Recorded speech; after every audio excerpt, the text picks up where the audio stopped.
So, welcome to all. This is a video lesson on post-transcriptional processing of mRNA.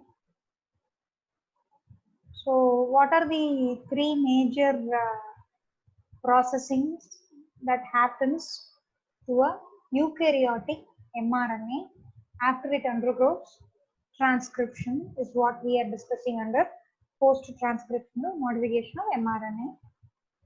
And before going into the actual process of mRNA processing, it must be remembered that this topic is exclusively applicable only to eukaryotic systems. Prokaryotes do not have post-transcriptional processing of mRNA, and usually most of the times in a prokaryotic system, transcription and translation happen parallelly.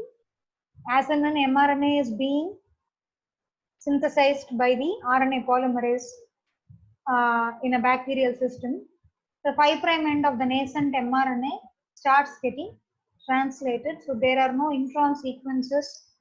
There is no separate compartmentalization such as a nucleus or any other organelle in a prokaryote. Therefore, mRNA processing is an unnecessary process for a prokaryote to undergo. Whereas in a eukaryotic system, since there is a separate nucleus, the mRNA that is made within the nucleus needs to be protected because it has to come out of the nucleus and undergo the process of translation in the cytoplasm. So these two environments are different, and therefore the mRNA needs to undergo some processing. And not only that, there are also intron sequences, that is non-coding sequences in a eukaryotic genome, which is absent in a prokaryote. So this intron sequence cannot be skipped during transcription. So they are transcribed and then removed from the nascent mRNA, or what you call as free mRNA. The mRNA that is transcribed but not processed is called free mRNA. So these and further, if the listeners are interested in knowing the differences between transcription in prokaryotes and eukaryotes and the process of transcription, there are other videos posted on this topic. It can be viewed. So coming into the process of mRNA modification after transcription, there are three main processes. One is splicing, one is capping, and one is polyadenylation. So splicing refers to the removal of these intron sequences. We were talking about non-coding intron sequences that are present in the genome. They do not code for any amino acid, but they are nonetheless present inside the genome. They are present in the DNA in a gene. So they get transcribed, but they do not get translated. They should not get translated rather. So they are removed from the mRNA by a process called splicing. Then there is capping, which refers to the addition of a 7-methylguanosine cap at the 5' end of the nascent mRNA, or the newly made mRNA. That's called capping. And that is done to protect the mRNA from undergoing degradation by RNA degrading enzymes. And also it is an inherent process in the initiation of transcription, which we will be dealing with later. Then there is polyadenylation, which refers to the addition of polyadenines. Several adenines are added end of the mRNA. So this is called polyadenylation. This also happens along with the termination part of the eukaryotic transcription. Although we are calling this as post-transcriptional modification, these three processes are more or less happening inherently together with transcription. So now let's go into each of these processes one by one. So first we will be dealing with 5' capping. So 5' capping, as already mentioned, deals with the addition of a guanosine nucleotide to the 5' end of the nascent mRNA or the new mRNA, irrespective of whatever nucleotide is present on the 5' end. The 5' end of the mRNA may contain any nucleotide, that doesn't matter. What is added is a GTP. So it happens as a part of the transcription initiation. As I already said, it may be, it was originally thought of as a separate process happening after transcription, but it is actually now discovered, found that it happens as a part of the transcription process itself. It is not a post-transcriptional phenomenon. It is happening as a part of the initiation process of transcription, and it is so significant that in its absence, most of the time the transcription initiation process doesn't continue into elongation. If 5' capping is not successfully completed between promoter clearance and promoter escape, then the nascent mRNA doesn't continue to get synthesized. It gets terminated and it results in the formation of truncated mRNAs that get degraded. They are not taken into translation. Obviously, that will lead only to defective proteins. So it is that much significant because 5' capping happens as a part of the initiation of RNA synthesis, as mRNA synthesis during transcription. Here, what is promoter clearance and what is promoter escape is dealt with in detail in another video. But to keep it short, promoter clearance is where the enzymes and the proteins involved in RNA synthesis in transcription are bound to the promoter region of the DNA. The promoter region of the DNA contains all the recognition sequences for binding to the initiation factors and the RNA polymerase II enzyme. So all these factors and the enzyme come and bind to the DNA at the promoter region, which contains these recognition sequences. So in a eukaryotic system, it's called Tata box and upstream promoter elements. So after binding, this double-stranded DNA molecule opens up and it becomes an open promoter complex. After that, the RNA polymerase begins to move away from the promoter region and it starts synthesizing RNA molecule, mRNA molecule. So as it starts synthesizing, a very small stretch of mRNA, which is around 10 to 12 base pairs long, is made. And at this stage, this mRNA, nascent mRNA, undergoes capping. So after this capping is over, the mRNA continues to be made by the RNA polymerase.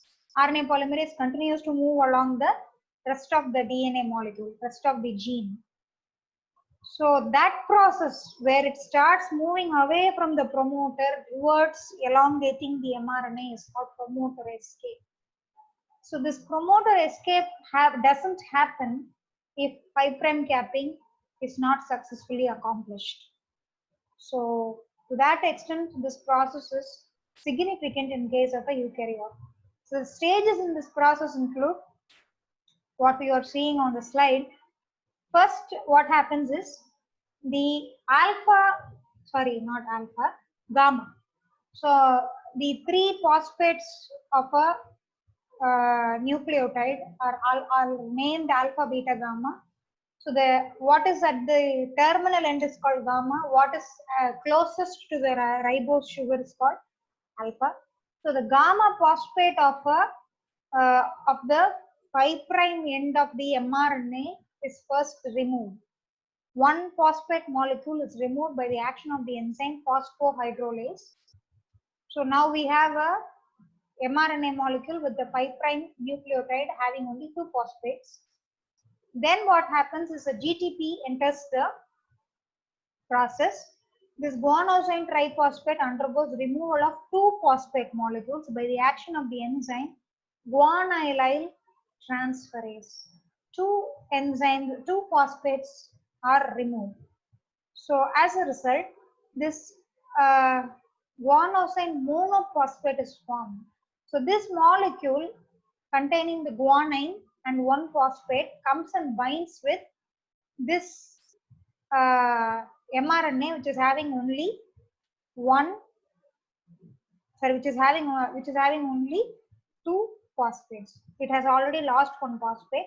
So now this guanine containing nucleotide, guanosine, and this 5' ribonucleotide together form a 5' triphosphate linkage. So this is what is actually happening. So this is mediated by the enzyme guanylyl transferase. And after this, the 7-methyl group addition happens. So what is 7-methyl group? A methyl group is added to the 7th position of the guanosine, which is added. The newly added guanosines, guanine nitrogenous base region gets added to a methyl group in its 7th position. So that happens, and that is called methylation at the 7th group, G7. So that happens by the action of the enzyme guanine 7-methyl transferase. So then we get a molecule like this. So this is what is the actual process. And to better understand this 5' linkage, this picture shows a better understanding, gives a better understanding of that 5' linkage. So what we have here is the mRNA, pre-mRNA or nascent mRNA, and this pentagon shaped structure is the ribose sugar, and this is the nitrogenous base. So here this 5th carbon atom is called, the 5th carbon atom is called 5' carbon. We call it prime because it is the carbon atom of the ribose sugar. So we call it 5'. And then here we have this newly added guanosine triphosphate. This GTP molecule, which has lost 2 of its phosphates, comes and binds to the first nucleotide on the 5' end of the mRNA, which has lost only 1 phosphate. So now we have these 3 phosphates coming together, forming a triphosphate bridge. And the triphosphate bridge is existing between the 5' carbon of the ribose of the 5' end of mRNA and the 5' carbon of the ribose sugar present on the incoming guanosine nucleotide. So this is called a 5' phosphate bridge. So this kind of a linkage is formed, and here of course on the guanosine, here this is the guanine base. So this nitrogenous base has a methyl group attached to it on the 7th position. So this is the process of capping of the 5' end of a mRNA transcript, and this is how it looks at the end. So coming to the next process is called polyadenylation. And as I already said, just like capping is an inherent part of the integral part of the initiation process, this is an integral part of the termination process. Termination and polyadenylation are happening hand in hand. So what happens during termination is there is a sequence, signal sequence for termination, and this same sequence also happens to be the signal sequence for polyadenylation. So it's called polyadenylation signal sequence. So what is this sequence? AAUAAA. This is the actual signal sequence. So it is a consensus sequence which occurs at the end of the mRNA.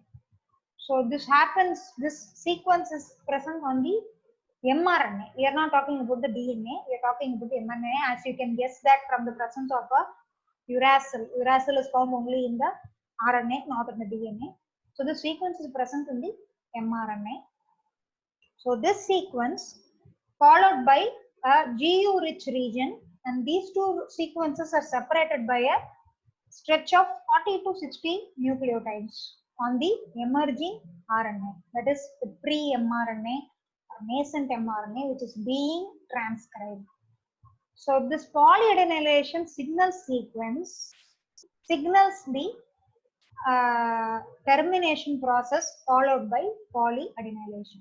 So what happens is this signal sequence acts as a binding site for several proteins. So these several proteins are largely grouped into two groups.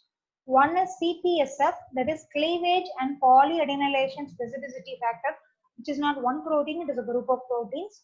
So this group of proteins come and bind to the signal sequence. And then there are another group of proteins called CSTF, cleavage stimulation factor. And in addition to this, there are also several other significant proteins. These two are the most important. So there are several proteins actually involved in the termination and polyadenylation process. So these two sequences go and bind to the signal sequence, this AAA, UAAA sequence, and they cleave the nascent mRNA. They cleave the nascent mRNA 10 to 30 nucleotides downstream. That is somewhere between this polyadenylation sequence and the GU-rich region. There is a cleavage site where the cleavage of the pre-mRNA occurs. So from there, this pre-mRNA is cut off from the RNA polymerase transcription complex. So which is continuing to transcribe, and that gets detached from the DNA molecule later after the polyadenylation process is over. So once this nascent mRNA is cut off, this cleavage process is over, the poly-A polymerase enzyme begins to add polyase. That is, it begins to add multiple adenines to the or adenosines to the 3' end of the nascent mRNA, because now the 3' end has been cut off and it is free. It is available for binding to the adenines. So that's how this polyadenylation happens. And poly-A polymerase is a template independent RNA polymerase. So generally RNA polymerase which is involved in transcription is a template dependent polymerase. It's a DNA dependent RNA polymerase, which means it makes RNA molecules using DNA as template. Whereas poly-A polymerase is a template independent RNA polymerase, means it is capable of adding polyadenines in the absence of a template. It doesn't require a template sequence in order to do that. So we call it a template independent for RNA polymerase. So by the action of this enzyme, the free 3' end which has been cut off during the cleavage or termination of transcription, this enzyme adds polyadenines to the 3' end of the pre-mRNA. So this is how polyadenylation happens, and this is a image to show how much a complex process it is. So this you take this. This is a mRNA sequence. This is not the DNA again. This is the mRNA, the pre-mRNA molecule. So here we have the signal sequence. Here we have the GU-rich region, and in between this, there are these many number of proteins are involved. So there are n number of proteins. So these factors are collectively called as CPSF and CSTF, and there are other group of proteins are also involved. So they connect these two regions and perform the cleavage of the pre-mRNA somewhere between the signal sequence and the GU-rich region. And after that, following this cleavage process, polyadenylation takes place by the action of poly-A polymerase. So as a result, this blob here, it indicates that this mRNA is already capped, obviously, because an mRNA that doesn't get capped doesn't proceed to up to elongation or termination. So this is a 5' cap, and this is a poly-A tail.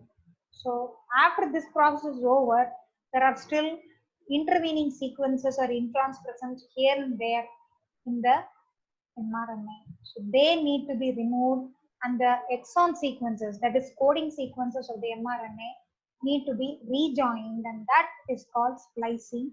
So splicing in itself is a elaborate process. It has several stages, and it has a separate splicing machinery. So we will deal with splicing in the next video. Thank you.